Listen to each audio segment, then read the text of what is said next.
నమస్తే, welcome to reality check. ప్రస్తుతం మనతో పాటు ఉన్నారు senior political analyst Pentapati Pullarao గారు. సార్ నమస్తే అండి. నమస్కారం సార్, 5 రాష్ట్రాలకి సంబంధించిన ఎన్నికల ఫలితాలు మనం చూసాం. 4 రాష్ట్రాలు, 1 కేంద్రపాలిత ప్రాంతం. అయితే అసలు ఏం జరగబోతుందా అని ఫోకస్ అంతా కూడా వెస్ట్ బెంగాల్ పైన లేకపోతే వేరే రాష్ట్రాలపైన పెట్టినప్పటికీ కూడా నిన్న టీవీకే విజయ్ గారి యొక్క ప్రపంచం ఏలలు గోలలు చూసేసరికి మొత్తం దేశం అంతా కూడా విజయ్ వైపే ఫోకస్ వెళ్ళిపోయింది. ఏం చెప్తారు? ఇది ఒక ఏ వైపు ఒకటే కష్టం. మమతా బెనర్జీ కూడా పెద్ద ఇష్యూ అయిపోయింది. నిన్న జరిగిన ఎలక్షన్ రిజల్ట్స్ ఒక పెద్ద భూకంపం, రాజకీయ భూకంపం, లోతుగా జరిగిన భూకంపం. దాని ఇంపాక్ట్ కనపడు, కానీ ఫౌండేషన్స్ పునాదులు అన్ని షేక్ అయిపోయినాయి, ఒక రోజు పడిపోతాయి. ఒక భూకంపం అలా పై పై పై వెళ్ళి పడగొట్టేస్తాదే అయిపోయింది. ఒక భూకంపం డ్యామేజ్ చేసి అలాంటి భూకంపం. ఫస్ట్ మమతా బెనర్జీ ఒక సెంటెన్స్ లో చెప్పేస్తా, ఆమె వెళ్ళిపోయిందంటే అది పెద్ద మార్పు వచ్చేస్తా. వెస్ట్ బెంగాల్ చాలా కష్టం అయిపోయింది, పెద్ద మార్పు. ఇంకా ఫ్యూచర్ పాలిటిక్స్ జరిగిన 70 సంవత్సరాల పాలిటిక్స్ లాగా ఉండవు, వేరే పాలిటిక్స్ వస్తాయి. అక్కడ వాళ్ళు డైరెక్ట్ గా చెప్పారు, వలసదారు అక్కడ మళ్ళీ బయటకు పంపించేస్తామన్నారు. పెద్ద ఇంపాక్ట్ వస్తుంది దేశం సెక్యూరిటీకి. అస్సాం, బెంగాల్ అదైపోయాక తమిళనాడు మీరు అడిగింది. స్పష్టంగా 1967 నుంచి దాదాపు 1957 నుంచి డిఎంకే ఎలక్షన్స్ పోటీ చేయటం మొదలు పెట్టాక కాంగ్రెస్కి అదే ఆల్టర్నేటివ్. 67 పవర్ గ్రాప్ చేసింది. 67 నుంచి 77 వరకు డైరెక్ట్ గా పరిపాలించారు. తర్వాత ఏడీఎంకే, డిఎంకే, ఏడీఎంకే, డిఎంకే 60 సంవత్సరాలు వాళ్ళ చేతిలో పెట్టుకున్నారు పవర్. అది ఎవరు ఎలా తప్పుతామంటే ఎవరు తెలియలేదు. విజయ్ దిగాడు, ధైర్యంగా దిగేసినా కూడా వీడు ఫెయిల్ అయిపోతాడు. ఇంత పునాదులు ఉన్న బిల్డింగ్స్ అంటే అక్కడ ఉన్న ప్రజలకి, యంగర్ పీపుల్కి అసహ్యం, కోపం. దానివల్ల వాళ్ళే చేసి ఓడించారు. సింపుల్ సెంటెన్స్ చెప్పాలంటే జెన్జీ అని ప్రతి ఛానల్, ప్రతి విలేకరు ఏదో రాస్తా ఉంటాడు. నేపాల్ లో జరిగింది, బంగ్లాదేశ్ లో జరిగింది. జెన్జీ జరగాలంటే కొన్ని కండిషన్స్ ఉండాలి. ఈ నాయకుడు రిప్లేస్ చేసి ఇంకోటి వస్తాడంటే ఎవడు ఒప్పుకోదు. అది రిప్లేస్మెంట్ కాదు. ఇక్కడ వచ్చింది ఏంటంటే ఏడీఎంకే, డిఎంకే సేమ్ లీడర్స్, కొడుకులు, తండ్రులు. కొడుకు మినిస్టర్గా ఉన్నాడు, తండ్రి ఎంపీగా ఉన్నాడు. అలా 20, 30, 40 ఫ్యామిలీస్ ఉన్నారు. ఎవరు కదల్చలేదు. దానికి విజయ్ దిగినప్పుడు ఆయన చాలా పవర్ఫుల్ స్టార్, కానీ 15%, 20% ఓట్లు వస్తాయి అనుకున్నా. జరిగింది ఏంటంటే ఒకే ఒక సర్వే చెప్పింది ఆయన గెలుస్తున్నారు. ఆ సర్వే ఏం చెప్పిందంటే 18 ఏళ్ళ నుంచి 39 సంవత్సరాలు ఉన్న జనరేషన్ యంగర్ పీపుల్ అనుకోవచ్చు ఓటర్ లిస్ట్ లో 65% విజయ్కి ఇవ్వటానికి వాళ్ళు, మిగతా 35% ఏడీఎంకేకి లేకపోతే డిఎంకేకి. ఈ సెక్టర్ 18 ఏళ్ళ నుంచి 39 ఏళ్ళు ఎలక్ట్రేట్ లో 40% ఓటర్లు వాళ్ళే. సో అంటే స్ట్రైట్ అవే వాళ్ళకి 20%, 25% ఓట్లు అక్కడి నుంచి వచ్చినాయి. తర్వాత మిగతా సెక్షన్స్ లో తక్కువ వచ్చినాయి. 40 నుంచి 50 పైన అతనికి 20% ఓట్లే వచ్చినాయి. కానీ సరిపోయి సొంత డబ్బు ఖర్చు పెట్టుకునేది. ఇది అర్బన్ ఎలక్షన్. ఏదో పల్లెటూరులో ఆ కుల నాయకుడు, ఎమ్మెల్యే, వాడు పట్టు, వీడు ఫ్యాక్షన్, వీడికి డబ్బిచ్చాడు, వాడిని మేపాడు, తిరిగాడు, తిన్నాడు, దోశ తీసుకున్నాడు, అవన్నీ తప్పించేశారు. హైదరాబాద్ సిటీలో పాలిటిక్స్ 1,00,000 మంది యువకులు తెలంగాణ అంతా మార్చాలంటే మార్చేయచ్చు. ఎందుకంటే వాళ్ళు మెసేజెస్ ఇస్తారు, బంధువులకు ఇస్తారు, మిగతా యూత్ పట్టుకుంటారు. ఇది మనం మార్చాలంటే అయిపోయి హైదరాబాద్ లో 40-50% ఓట్లు జరుగుతున్నాయి. ఇంకో 20% ఇలాంటి వాళ్ళు కలుస్తారు. ఏమి ఆయనకి ఎమ్మెల్యే పేరేంటో తెలియదు, కానీ పరిస్థితి బాగోలేదు. అది తెలుసు. అలాగే అతనికి మార్చాలి, వీళ్ళిద్దరిని తీసేయాలి, ఈ రాజకీయాన్ని తీసేయాలి తమిళనాడు నుంచి. ఈ చిన్న ఇష్యూస్ మీద పెద్ద డెవలప్లు చేస్తున్నారు. హిందీ అంటున్నాడు, లేకపోతే సనాతన ధర్మం అంటే నాకు స్టైలన్ అంటే నాకు పర్సనల్ గా గుడ్ ఒపీనియన్ ఉందా వ్యక్తిగతంగా. అతను అంటే నాకు పర్సనల్ గా అదేం దాస్తో I defend him personally everywhere. Because ఆయన జెంటిల్ బిహేవియర్, ఆయన ఫ్యామిలీ బిహేవియర్, ఫ్యామిలీ మ్యాన్ అవన్నీ ఉన్నాయి నా మైండ్ లో. అందువల్ల బట్ పబ్లిక్ కి ఈ సెల్ఫ్ ఎంప్లాయిడ్ ప్రొఫెషనల్స్ అన్ని క్లాసులు, ఒక ప్యూన్, ఒక కానిస్టేబుల్, ఒక సాఫ్ట్వేర్ మ్యాన్, ఒక స్మాల్ డ్రామా యాక్టర్, ఒక జర్నలిస్ట్, అందరికి ఇవన్నీ చూసి కనుగొచ్చింది. వీళ్ళ లగ్జరీస్, వీళ్ళ దోపిడ్లు చూసి కొట్టారు అంతే. పార్టీ పెట్టి విజయ్ గారు పార్టీ పెట్టి 2 ఏళ్ళు అయినప్పటికీ కూడా క్రియాశీలకంగా ఉంది మాత్రం చాలా కొన్ని నెలల నుంచి మనం చూస్తూ ఉన్న నేపథ్యంలో. అలాంటి అంటే ఒక రాజకీయ నాయకుడిగా, ఒక సినిమా స్టార్ నుండి రాజకీయ నాయకుడిగా ఎదిగిన ఈ గ్రాఫ్ చూస్తే ఈ 8-9 మంత్స్కి సంబంధించి మనం చూసినప్పుడు చాలా విషయాలు ఉన్నాయి. ఇప్పుడు ఎలక్షన్స్ అంటే డబ్బు ప్రవాహం ఎట్లా ఉంటుందో మనం చూస్తాం, ప్రత్యర్థులకి సంబంధించి ఆరోపణలు ఎట్లా ఉంటాయో చూస్తాం, పర్సనల్ అటాకింగ్ ఎట్లా ఉంటుందో చూస్తాం. బట్ ఇక్కడ విజయ్ గారు మాట్లాడే భాష చాలా స్పష్టంగా, నార్మల్ వాళ్ళు కూడా అర్థమయ్యే భాషను ఉపయోగిస్తూ, స్టాలిన్ గారిని అంకుల్ అంటూ సంబోధిస్తూ, పర్సనల్గా తనపైన ఎన్ని అటాక్స్ జరుగుతున్నా సరే చాలా స్టెబిలిటీగా ఉంటూ ఆయన ఇచ్చిన స్పీచెస్ కావచ్చు, ₹1 కూడా ఖర్చు పెట్టలేదు అనేది కూడా వింటూ ఉన్నాం. వాస్తవం అది. అసలు డబ్బు ఖర్చు పెట్టకుండా ఈరోజు ఎలక్షన్స్లో ఇంత నంబర్ రావడం చూడొచ్చా? ఆయన దేనికి ఖర్చు పెట్టాడు? ఆఫీస్కి ఖర్చు పెట్టాడు. ప్రశాంత్ కిషోర్ లాంటి వాళ్ళని ఖర్చు పెట్టాడు, డేటా ఖర్చు పెట్టాడు, ఆఫీస్ మెయింటైన్ చేశాడు. తర్వాత కొంతమంది ధనవంతులు కూడా చేరారు ఆయన దగ్గర. పెద్ద లాటరీ కింగ్, తమిళనాడు మీకు తెలుసు, ఇండియా లాటరీ కింగ్ మార్టిన్, వాడు అల్లుడు చేరాడు. ఇంకో అల్లుడు పాండిచేరి, ఇంకో కొడుకు పాండిచేరిలో పోటీ చేసి, భార్య ఏడీఎంకే టికెట్ మీద పోటీ చేసి ఆమె గెలిచి, అల్లుడు గెలిచాడు కేటీవీ టికెట్, వాడు ఇంకో పార్టీ టికెట్, ముగ్గురు గెలిచారు ఫ్యామిలీ. డబ్బు డబ్బు డబ్బు కానీ తెలివితేటలు కూడా ఉన్నవాళ్ళు. వాడు అల్లుడు పక్కనే ఉంటాడు, ఎప్పుడు విజయ్ పక్కన మేనేజ్ చేసుకుంటాడు. అలాంటి వాళ్ళు చాలా మంది ఉన్నారు. అది సొంత డబ్బు ఖర్చు పెట్టి కాదు, విరాళంగా ఓట్లు డబ్బులు 2,000 3,000 ఇవ్వలేదు. అది మాత్రం అది. సో ఆ ఖర్చు, టిపికల్ ఖర్చు, ప్రొసెషన్ ఏం పెట్టలేదు. అతను చాలా ఎంతో ఫిస్ట్, చాలా మంది అండర్ ఎస్టిమేట్ చేస్తారు. సినిమా స్టార్, వాడు సినిమా స్టార్ కదా అంటే వాళ్ళకు ఉన్న తెలివితేటలు ఎవరు లేదు.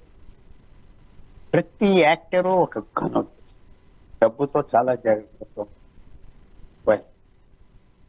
దాన ధర్మాలు చేరు, ఇక్కడే ఆశించరు. మేము కష్టపడి డబ్బు సంపాదించుకున్నామని పెట్టుకుంటారు.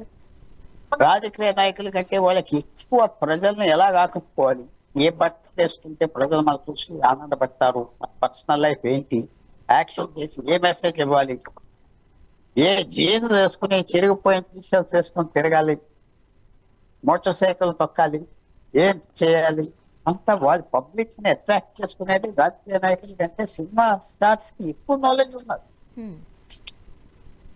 ఎక్కువ నాలెడ్జ్.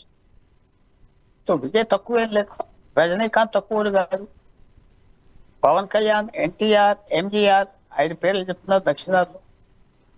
కేరళలో ఉన్న స్టార్స్ పబ్లిక్ నా సినిమా చూడాలి. ఇప్పుడు నా సినిమా ఇప్పుడు ఎప్పుడైతే విజయ్ గారు 108 స్థానాలతో లీడ్లోకి వచ్చేసారో వెంటనే మనం చెప్తున్నారు, పార్టీ స్థాపించిన సీనియర్ రామారావు గారు 9 నెలల్లోనే ముఖ్యమంత్రి అయ్యారు. ఎంజీఆర్ గారు పార్టీ వచ్చిన తొలి ఎన్నికల్లోనే విజయం సాధించారు. వీళ్ళతో కంపేర్ చేస్తూ ఈరోజు విజయ్ గారిని చూపిస్తున్నారు. మీరేమంటారు? అలాగే కేజ్రీవాల్ కూడా పార్టీ పెట్టే పవర్లోకి వచ్చారు. అవును, పవన్ కళ్యాణ్ పార్టీ పెట్టాడు, 2 ఎలక్షన్ పవర్ సంపాదించుకున్నాడు. చిరంజీవి పార్టీ పెట్టాడు, ఓడిపోయిన అందరూ అంటారు కానీ అంటలేదు, 20% ఓట్లు వచ్చింది. ఆంధ్రాలో 30%, తెలంగాణలో 15% యావరేజ్. చిన్న విషయం కాదు. ఆయన పార్టీ పెట్టి ఏం నష్టపోయాడు? మధ్య పోయాడు, మంత్రి పోయాడు. ఆయన తృప్తి ఆయనకి. సినిమా స్టార్స్ వాళ్ళ పాపులారిటీని పొలిటికల్ గా ట్రాన్స్లేట్ చేసుకోవటం కష్టం కాదు. ఒక్కోసారి అంత దమ్ము లేని వాళ్ళు ఏదో పార్టీ టికెట్ తీసుకుంటారు, పోటీ చేస్తారు, ఎంపీ ఎమ్మెల్యేలుగా కూర్చుంటారు. చాలా మంది బెంగాల్లో 15 మంది ఉన్నారు. మమతా బ్యానర్జీ చెప్తే క్రూడ్ గా ఉంటారు. ఆమె యాక్ట్రెసెస్, స్మార్ట్ యాక్ట్రెసెస్ కి టికెట్ ఇస్తారు. ఆమె చాలా సింపుల్ లేడీ. అయినా వాళ్ళు చేసే తందనాలు అన్ని కూడా పట్టించుకో. ఏమంటారంటే వాళ్ళ జీవితాలు అంతే కదా అంటారు. మమతా అంత గ్రేట్ లేడీ. వాళ్ళు పెట్టి ఎమ్మెల్యేలు, ఎంపీలుగా ఎలక్షన్ గెలిపిస్తుంది వాళ్ళ చారిస్మాతో. సో వల్ల మనం చూసేది సినిమా స్టార్స్ పాలిటిక్స్ లో రావడానికి చాలా ఈజీ, చాలా కరెక్ట్, సాధిస్తారు.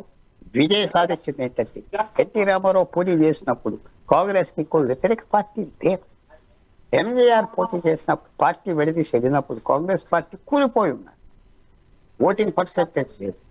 టీఎంకే 60% ఉంటే ఆయన బయటకు వచ్చాడు, గెలిచాడు, ధైర్యం ఉన్నది, ధైర్యం చూపెట్టాడు. విజయ్ లాగా, ఎన్టీఆర్ లాగా ధైర్యం చూపెట్టాడు.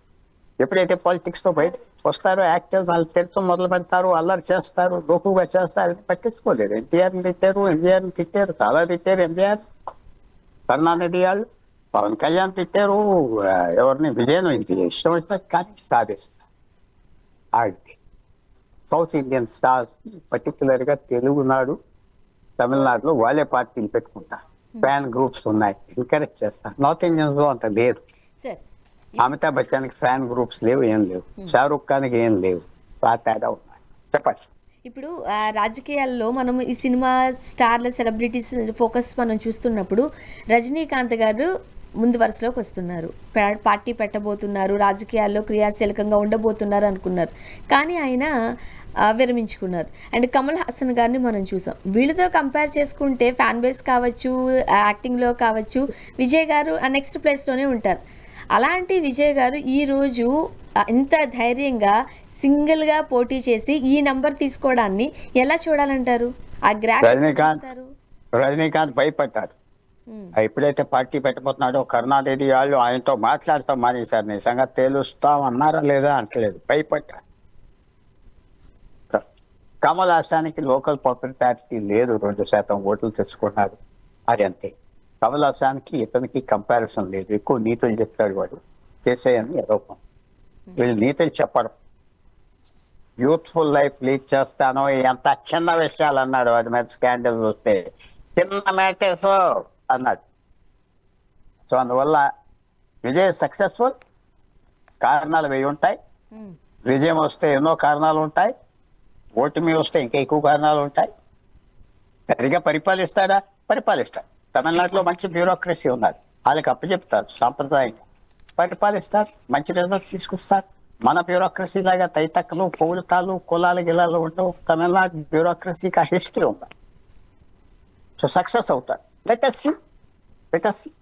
మనం అంతా ఈవేళ ప్రిడిక్ట్ చేస్తే ఇది స్పెక్యులేషన్ అయిపోతారు. Let us see next week. కాదు సార్, ఇప్పుడు మరీ ముఖ్యంగా విజయ్ గారి పైన పర్సనల్ అటాక్ మనం చూసాం. ఇంటి నుంచే, భార్య నుంచే ఆయనకి ఇబ్బందికరమైన పరిస్థితులు ఉన్నాయి. ఒక హీరోయిన్తో సన్నిహితంగా ఉంటున్నారంటూ ఆయన క్యారెక్టర్కి సంబంధించి మాట్లాడడం చూసాం. ఆయన సినిమాలను ఆడనివ్వలేదు, ఆయనపై కేసులు పెట్టారు. ఇప్పటికీ జననాయకునికి సంబంధించిన సినిమా రిలీజ్ కాలేదు. అంటే ఒక పర్సనల్గా ఆయనకి సంబంధించి ఒక పార్టీ వాళ్ళు ఆయనని అణగదొక్కి సర్ప్రైజ్ చేసేయాలని అనుకున్నారు. అదే ఆయన్ని ఈరోజు ఇలా పైకి లేపింది. ఫ్యాన్స్ అందరూ కూడా మేమున్నామంటూ ఆయనకి సపోర్ట్ ఇచ్చారు. అదే దీని రిజల్ట్ అంటున్నారు. మనం కంపేర్ చేయొచ్చా? అందరినీ అలాగే ఎట్టిస్తారు అధికారంలో ఉన్నవాళ్ళు. కేసులు పెడతారు, చేస్తారు, బెదిరిస్తారు, వాడు ఎంత అంటారు, ట్యాక్స్ మ్యాన్ అంటారు. Personal attacking. కానీ పర్సనల్ అటాకింగ్ చేసిన సినిమా స్టార్ పాటలు పో అంటే ఏం పట్టించుకో. సామాన్య జీవితాలు కావాలి, సెలబ్రిటీ లైఫ్. ఓపెన్ గా అతను చేసే పని అంతా ఓపెన్ గా చేస్తాను. ఆ రోజు పెద్ద స్కాండల్ గా భార్యతో టైం తీసుకొచ్చి డివోర్స్ పేపర్ వేసి రాజకీయ నాయకులు అది చాలా స్మాల్ మ్యాటరు అని ఫ్యాన్స్ చెప్పాడు. అంతే, చిన్న విషయం, పట్టించుకోవద్దు అన్నాడు. Finish, subject close. So let us wait. ఒక వారం 10 రోజులు చూద్దాం. రాజకీయాల్లో కంపేర్ చేసుకుంటే విజయ్ గారిది చాలా చిన్న వయసే సార్. సార్ మరి ఈ టైంలో ద్రవిడ విధానాలతో మనం తమిళనాడు అంతా మనం చూస్తూ ఉంటాం. ఆ విధానాలు ఎక్కడో చోట మైండ్ సెట్లో ఉండిపోతాయి. అవి రెండు కాదు అనుకుని ఈరోజు విజయ్ గారిని తీసుకున్నారు అని అంటే ఆయన పరిపాలన ఎలా ఉండబోతుంది అంటారు? బాగుంటుంది. ఎందుకంటే మిగతా వాళ్ళకంటే ఫుల్ కాదు, మంచి బ్యూరోక్రసీ ఉన్నది తమిళనాడులో. కులాలు మతాలు వెళ్ళకపోతే సక్సెస్ అవుతుంది. సక్సెస్ అవుతారు. సక్సెస్ అయితే ఏంటి, ఫెయిల్ అవ్వకూడదు, లంచాలు దొబ్బేయకూడదు, సక్సెస్ అవుతారు. నోరు ఎక్కువ మాట్లాడకుండా కూర్చుంటే, నాయకుడి లాగా ఎక్కువ మాట్లాడకుండా కూర్చుంటే సక్సెస్ అవుతారు. సో అందువల్ల నేను భయపడేది ఏంటంటే next week sir. Thank you. Hello sir. Hello. Okay, ఇది వాళ్ళ రియాలిటీ చెక్. స్టేట్.